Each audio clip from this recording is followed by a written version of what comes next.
दोस्तों, अगर आप बाज़ार में अपना पैसा इन्वेस्ट करना चाहते हैं तो अभी जुड़े एंजल ब्रोकिंग के साथ में, क्योंकि यहाँ आपको मिलती है एक अच्छी एडवाइस और भरोसेमंद सर्विस, और यहाँ अकाउंट ओपन करना भी है बिल्कुल फ्री ऑफ कॉस्ट। तो आज ही जुड़े एंजल ब्रोकिंग के साथ में। अकाउंट ओपनिंग लिंक डिस्क्रिप्शन में है। आज ही अपना अकाउंट ओपन कराएं। 360 में आप आज चर्चा करेंगे श्रीराम प्रॉपर्टीज का और अपग्रेड देंगे टेगा इंडस्ट्रीज पर। बिल्कुल ठीक सर। तो श्रीराम प्रॉपर्टीज आज से ये आईपीओ सब्सक्रिप्शन के लिए खुलने जा रहा है 10 दिसंबर तक, यानी कि इस फ्राइडे तक आईपीओ खुला रहेगा। 113 से 118 रुपए का प्राइस बैंड, 10 रुपए की फेस वैल्यू वाला शेयर और सिर्फ एलिजिबल एम्प्लॉइज के लिए 11 रुपए का डिस्काउंट। कुल मिलाकर 600 करोड़ रुपए ये आईपीओ के जरिए मोबिलाइज करेंगे, जिसमें से 350 करोड़ रुपए ऑफर फॉर सेल पे है। 4 फंड्स, वॉलस्टन स्ट्रीट, टीपीजी, स्टारवुड और टाटा कैपिटल, ये अपने स्टेक्स पेयर ऑफ कर रहे हैं। तो कंबाइंड स्टेक इनका था 58% प्री आईपीओ। पोस्ट आईपीओ अगर सक्सेसफुल रहा आईपीओ तो ड्रॉप होकर 35% पे आ जाएगा। 250 करोड़ रुपए का बचा हुआ 600 में से वो फ्रेश इशुएंस है, जिसके थ्रू ये लोग 200 करोड़ रुपए की डेट रिपे करेंगे। फिलहाल 650 करोड़ रुपए की डेट बुक्स पे है, तो उसमें से 200 करोड़ रुपए पेयर ऑफ कर दिए जाएंगे। तो आज जो डेट इक्विटी रेशियो 0.8 टाइम्स नजर आ रहा है, पोस्ट आईपीओ जब ये डेट का भुगतान हो जाएगा 0.4 टाइम्स पे वो डेट इक्विटी पहुंच जाएगी।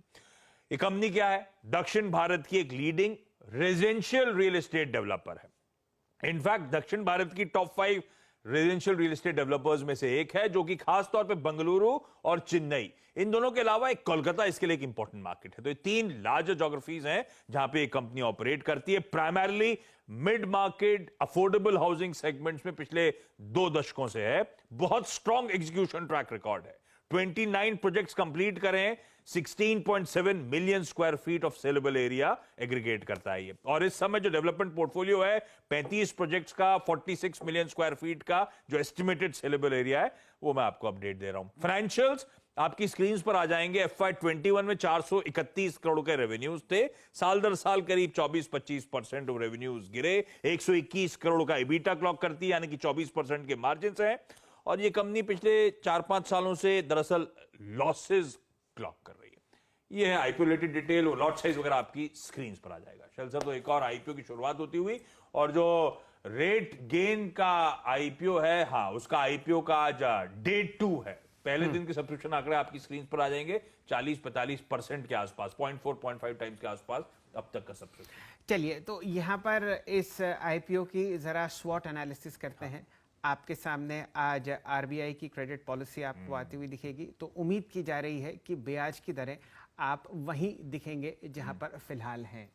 दूसरा, आप देख रहे हैं कि लोग बड़े बड़े घरों में जाने की कोशिश कर रहे हैं। पिछले 1 आध साल से जो ट्रेंड आपने देखा है वो ख़रीदारी की तरफ दिखा है लार्जर होम्स के लिए। और यहाँ पर आशीष जी 2-3 बातें बहुत अच्छी हैं। एक तो आपको डेट रिडक्शन होता हुआ दिखेगा। 250 करोड़ जो कंपनी के बुक्स में जाते हुए दिखेंगे इस आईपीओ में, उसमें आप डेट कम होते हुए दिखेंगे। और एक बहुत बढ़िया ट्रैक रिकॉर्ड यहाँ पर 29 प्रोजेक्ट्स का ऑलरेडी है। हम लोग जिक्र कर रहे हैं श्रीराम प्रॉपर्टीज़ का। फेस वैल्यू 10 है और आप यहाँ पर देख रहे हैं जो प्राइसिंग रेंज है वो है लगभग 113-118 के बीच में। अब हमारे साथ आस्था जैन जी जुड़ चुकी हैं। जानने की चेष्टा करते हैं क्या रणनीति वो रखती हैं। आस्था जी, आपकी राय श्रीराम प्रॉपर्टीज पर। Good morning Shailendra ji, Ashish ji. राय है कि स्किप करा जा सकता है इस इशू को, क्योंकि लॉस मेकिंग कंपनी है। सबसे बड़ी बात, जिस तरह से डेट इनका काफी हाई था, तो इंटरेस्ट कॉस्ट हाई होने की वजह से लॉसेस यहाँ पे बड़े पोस्ट किए हैं। तो वो एक थोड़ा सा कंसर्न मुझे लगता है, और इसीलिए मैं अभी इसमें एक बार स्किप करने की राय दूंगी। एक बार लिस्टिंग होने के बाद अगर कंपनी यहाँ पे अच्छी फाइनेंशियल परफॉर्मेंस पोस्ट करती है तो इसमें एक खरीदारी करने का एक मौका ढूंढना चाहिए। पर हाल फिलहाल में वैसे भी बहुत सारे आईपीओ आ रहे हैं, तो सलाह रहेगी कि इसको स्किप किया जाए। और जिस तरह से दूसरे आईपीओ यहाँ पे खुलने वाले हैं, तो लिमिटेड पैसा रहेगा तो वहां पे लगाने की राय रहेगी। ये राय रहेगी श्रीराम प्रॉपर्टीज के आईपीओ पे। तो ये राय श्रीराम पर आती हुई, आशीष जी इस कंपनी के मैनेजमेंट आपके साथ आज जुड़ेंगे शो में। बिल्कुल सर, आज इस कंपनी के चेयरमैन और मैनेजिंग डायरेक्टर 1:30 बजे हमारे साथ होंगे, श्रीराम प्रॉपर्टीज के मुरली एम साहब। तो उनसे चर्चा करेंगे। बात सही है, लॉस मेकिंग है क्योंकि डेट था और उसी डेट को पेयर ऑफ करने की इस आईपीओ के जरिए कोशिश हो रही है। तो दरअसल कब तक प्रॉफिटेबल एंटिटी के तौर पे नजर आएगी, आगे के प्लान्स क्या है, उस पर डिटेल में चर्चा करेंगे आज। चलिए, तो ये हमारे सामने आईपीओ 360 की आपको चर्चा होती हुई दिखेगी।